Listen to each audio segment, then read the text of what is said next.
Renee Calloway, stood at the kitchen sink with her hands in soapy water and a list of numbers in her head that never added up the same way twice. The water was cold. She had forgotten to turn the hot water on. Or maybe she hadn't forgotten. Maybe she just didn't care enough to reach for the handle. That was the first sign, looking back. Not the arguments. Not the court papers. The cold water and not caring. Her name was Renee Calloway, and she had been a wife for 11 years, a mother for 9, and a licensed cosmetologist for 14. She had a daughter named Priya who was 9 years old and loved purple and hated math and slept with a stuffed rabbit named Gerald that had one eye missing. She had a son named Cooper who was 6 and still believed that dinosaurs might come back if you wished hard enough at the right time of night. She had a husband named Dwight Calloway who had been a regional sales director at a logistics company for the past 6 years, who drove a black Escalade, who told her every year on their anniversary that she was the reason he had become the man he was. She believed him. That was the part that stayed with her the longest. Not that he lied. That she believed him. The marriage had not always felt like standing in cold water. There had been good years. Real ones. The kind where you sit across from someone at a kitchen table and feel like the room is exactly the right size. Dwight had been funny when they met. Not performing funny, just genuinely funny, the kind of man who made observations about ordinary things that made you see them differently. He had noticed her first at a church picnic in 2011, walked over with 2 plates of food like he had been planning to share his meal with her all along, and said, "I figured you looked like someone who could use macaroni and cheese and good company." She had laughed. He had sat down. They were married 14 months later. Renee had been doing hair out of a small studio apartment she rented by the hour at the time. She had a client list of 42 women and a waiting list of 20 more. She had plans. A proper salon, her own name on the door, the kind of place where women came in stressed and left feeling like themselves again. When Priya was born, she pulled back. Dwight said it made sense, just for a while. Just until the kids were older. He was making good money. There was no reason for her to be exhausted running between a salon chair and a nursery. She said yes. That was the second sign. Not that she stopped working. That she stopped being someone who worked. She kept her kit. A black roll-up case with her shears and combs and the 2 sets of scissors her mother had given her the day she passed her cosmetology boards. The scissors were Jowell, Japanese steel, the kind that held an edge for years if you treated them right. Her mother had saved for 3 months to buy them. Renee kept them wrapped in a soft cloth in the back of the closet. She told herself she was just resting. The planning started, though she did not know it then, sometime around Priya's 7th birthday. She would piece it together later, the way you piece together a storm by looking at what it knocked over. Dwight had begun taking longer to come home. Not dramatically longer. 20 minutes. 30. Sometimes an hour, with an explanation about traffic that was plausible enough not to question. He had started keeping his phone face down on tables. He had transferred the household accounts from joint to individual, saying it was for tax purposes. Something his accountant had recommended, and she had signed the forms at the kitchen table without reading them closely, because Priya was asking for help with a school project. And Cooper had spilled juice on the floor and the moment passed. She signed because she trusted him. She signed because 11 years of marriage had made her fluent in assuming good faith. Later, she would learn that Dwight had spent 19 months restructuring their shared assets before he filed for divorce. 19 months. He had moved money quietly and consistently. He had retitled the house. He had cashed out a joint investment account and opened a new one in his name. He had spoken to 2 attorneys before she knew anything was happening. The day he told her he wanted a divorce, Priya was at school. Cooper was at Renee's sister's house. It was a Tuesday in March, and the light through the kitchen window was the pale yellow of early spring. He said it calmly. That was the part that undid her the most. He said it like he had rehearsed it, which she later understood he had. He said he had not been happy for a long time. He said they had grown apart. He said he hoped they could do this with dignity. Renee did not say anything for a long time. Then she asked if there was someone else. He said that wasn't the point. She sat with that answer for 3 years. It was never not the point. The divorce took 8 months. Dwight had 2 attorneys. She had one, a woman named Hollis, who was competent and overworked and who told Renee, more than once, that the financial picture was not going to be what she hoped. The house was in Dwight's name. The car she drove was leased in Dwight's name. The savings account she had believed was theirs had been closed and redistributed before the proceedings began. What remained for her in the settlement was a number that looked significant until you laid it against the cost of starting a life from nothing at 39 years old. She got 140 days of transitional support. She got shared custody, primary physical with Dwight during the school year, because he had the house and the school district, and the judge looked at stability and wrote that word in the order like it was a verdict. She got her car, a 2016 Civic with a cracked rear bumper that Dwight had driven for 2 years before he bought the Escalade.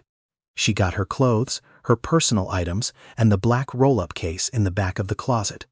She drove away from that house on a Saturday morning in November, with the Civic packed to the windows, and Priya's stuffed rabbit on the passenger seat because Priya had forgotten it, and it was the only thing that made Renee feel, in that moment, like she still had somewhere to go.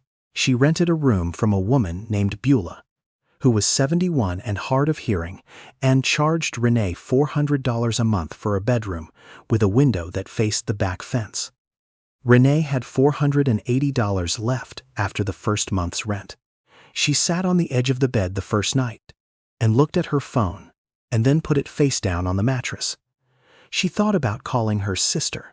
She thought about calling her mother, and then remembered that her mother had been gone for 6 years, and the weight of that came down fresh, the way grief does when it finds a new reason to arrive. She did not cry. She reached under the bed and pulled out the black roll-up case. She unwrapped the scissors. They were still sharp. She started small. That is not a dramatic thing to say. It is just true. She started with her own clients, the women from her old list who had scattered across other salons over the years, but who remembered her. She texted 12 of them from Beulah's kitchen table on a Sunday afternoon. 8 responded within the hour. 3 wanted appointments that week. She had no salon. She had a case of tools and a folding chair she bought for $18 at a thrift store on Clement Street, and a small mirror she hung on the back of Beulah's bathroom door with Beulah's permission. The first appointment was a wash and trim for a woman named Sandra, who had been Renee's client for 7 years before the break, who walked in, looked at the bathroom setup, said nothing except, "You always did the best edges in the city," and sat down. Renee charged her $60. She cried in the car afterward, not from sadness, exactly, from the specific relief of remembering who she was. Within 3 weeks, she had 14 clients. Within 6, she had 31 and a wait list, and Beulah had started leaving the bathroom free on Thursday and Friday afternoons without being asked. She charged between $60 and $90 per appointment. She took no days off that first month. She worked around Priya and Cooper's visits, scheduling her last client before she drove to pick them up, cooking dinner with scissors still on the counter and the smell of product still in her hair. Priya asked her once, sitting on the edge of the tub watching Renee clean brushes, "Are you going to have a real place soon?" Renee said, "Define real." Priya thought about it and said, "Like with a sign." Renee said, "Yes, with a sign." She had no idea if that was true. She said it because her daughter needed her to say it. That night, after she put the kids to bed in the one room she had set up with their things, she sat down with a notebook and a pen, and she wrote a number at the top of the page. The number was what she calculated it would take to rent a proper chair at an established salon. Then, she wrote a second number below it, smaller, which was what it would take to eventually sublease a single booth in a shared space on Fillmore that she had walked past 3 times and looked up twice. She drew a line between the 2 numbers and started calculating. 6 months after the divorce was final, Renee Calloway had enough saved to rent a single booth at a shared salon called The Studio on Fillmore Street. The space was nothing. One chair, a small mirror, a rolling cart for her tools. She was one of 6 stylists renting space in a room that smelled like argan oil and ambition. The owner, a woman named Bet who wore the same overalls every day and had an opinion about everything, charged her weekly. Renee paid weekly. She worked 6 days a week for the next year. She took no vacations. She had no days where she sat on a couch and watched television without also answering booking messages on her phone. She knew every client's name, every client's standing appointment, every client's hair history, going back to their first visit. She remembered that Sandra's daughter had a recital in April. She remembered that a client named Winona was going back to school at 44 and needed to feel like herself on registration day.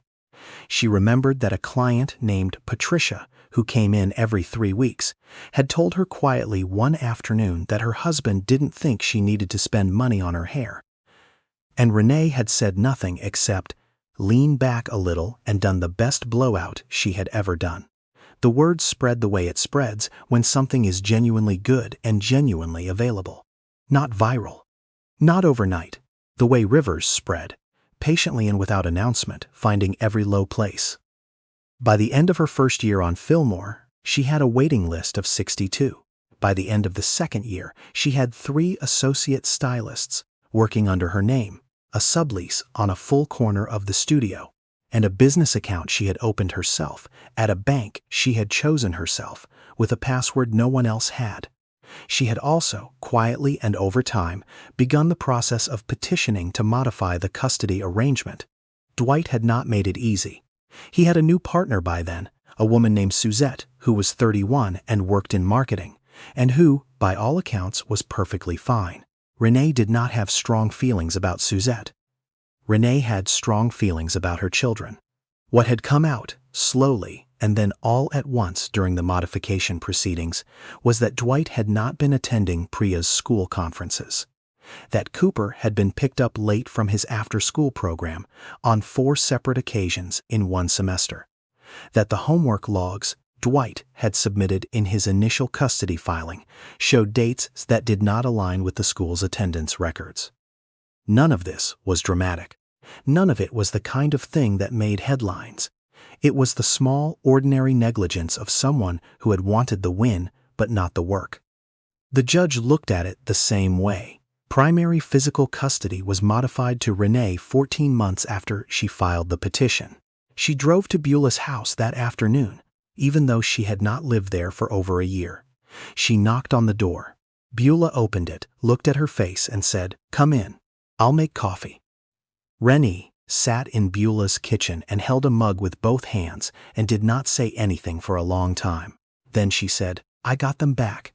Beulah said, "I know you did, baby. I've been knowing you would." The salon opened 18 months later. Not a booth, not a sublease. A proper space on Haight Street, 1,400 square feet, with a sign above the door that said Calloway in brushed brass letters, and 4 styling chairs, and a small waiting area with good lighting and plants that Priya helped choose on a Saturday afternoon in September. The opening was not a quiet thing. A local radio station did a segment on women-owned small businesses opening in the neighborhood.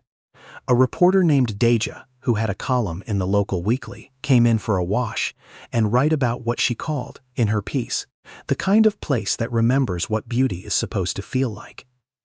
The piece ran on a Thursday. By Friday afternoon, the phone had not stopped. Renee was standing behind her chair when she got a text from her sister that said, "Turn on channel 7. She handed the flat iron to one of her associates and walked to the back room and pulled up the live stream on her phone. It was the midday local news, and they were running Deja's piece as a human interest segment. There was the front of the salon. There was the brass sign. There were 3 of her clients interviewed on camera, saying things about her that made her have to set the phone face down on the counter and breathe. One of her clients said, "She made me feel like myself again for the first time in 2 years. Another said, "She has the best hands I've ever seen." The third one, Sandra, The woman who had sat in the folding chair in Beulah's bathroom on the first day with no hesitation looked directly into the camera and said, "She never stopped. Not for one day. I don't think she knew how." Dwight saw the segment. She did not find out directly. She found out because Cooper, who was 8 by then and sharp in the way children are when they have watched adults navigate difficulty, came home from a weekend visit and said, casually, the way children say the most significant things. Dad was watching something on the news, and then he turned it off really fast and went outside. Renee looked at her son. She said, "Did he say anything?" Cooper shrugged. He just looked weird. She did not say anything else. She went back to making dinner. She turned the stove down so the sauce wouldn't scorch and reached up to the cabinet for the dried oregano that she always kept in the same spot, and she thought about the word weird. She had a business. She had her children. She had a savings account and a business account and a retirement account that she had opened last spring and funded every month without fail. She had a lease in her name and a sign with her name on it and a waiting list that stretched 11 weeks.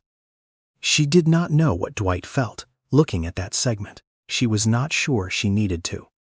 What people who have not lost everything do not understand about building it back is that it does not feel heroic while it is happening.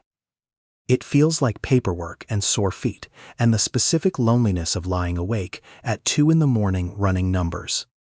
It feels like texting a client back at 10:45 at night because you cannot afford to lose the booking. It feels like eating lunch in your car because there is no break room and no partner and no one to hand things off to. It feels like being in Beulah's bathroom with a folding chair and a mirror and scissors your mother left you. Looking at a woman who drove 45 minutes to see you work and understanding that this is the beginning of something, not the end, even when everything in you wants to call it the end.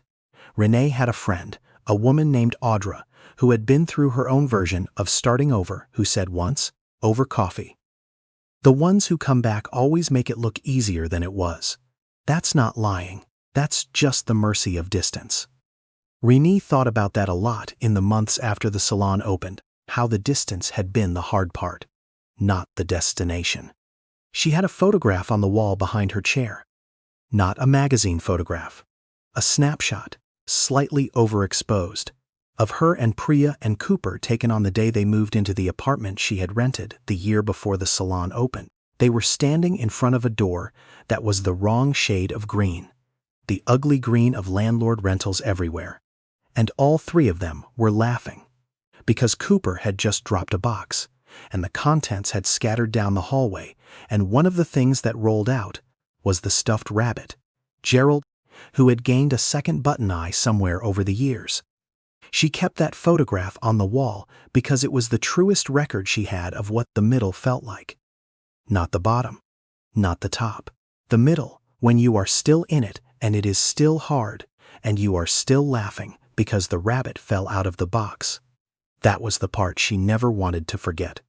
Calloway Salon had been open for 2 years when Renee hired her 4th stylist, a young woman named Jonelle, who had come in as a client 3 months before, sat down, watched Renee work for 40 minutes and said, at the end of her appointment, "I'm in cosmetology school.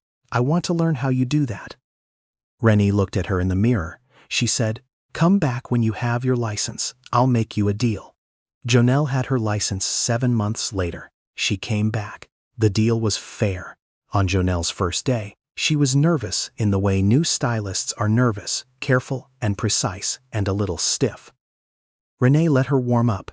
At the end of the day, she sat her down and opened the black roll-up case and took out the Joelle scissors.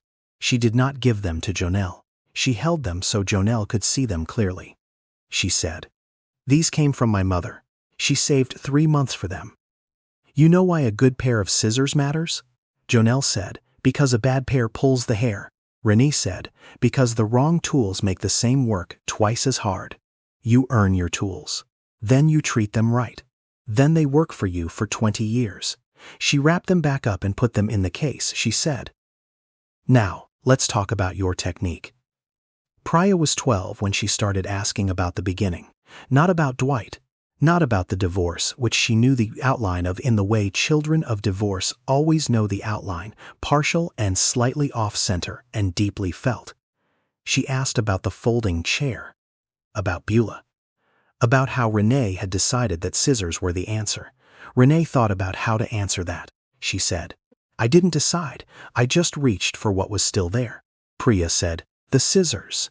Renee said, "The scissors, and the list. I had a list of 12 names in my phone from 100 years ago, and I thought, okay, start with 12.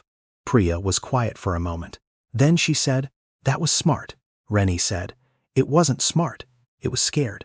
Sometimes those look the same." The woman at the sink was 39 years old with cold water on her hands and a number in her head that didn't add up. 3 years later, she had warm water whenever she wanted it. She had a sign with her name on it. She had her children in the next room. She had her mother's scissors in a case on the shelf, still sharp, still wrapped in the same soft cloth, because some things you maintain not because you need them, but because you know what they cost. The question Renee was asked in interviews and by clients and once by a journalist who was doing a larger piece on women rebuilding after divorce was always some version of the same thing. What would you say to someone standing where you were? She always thought about the cold water before she answered. She said, "You already have the one thing that's going to save you. You just have to remember what it is."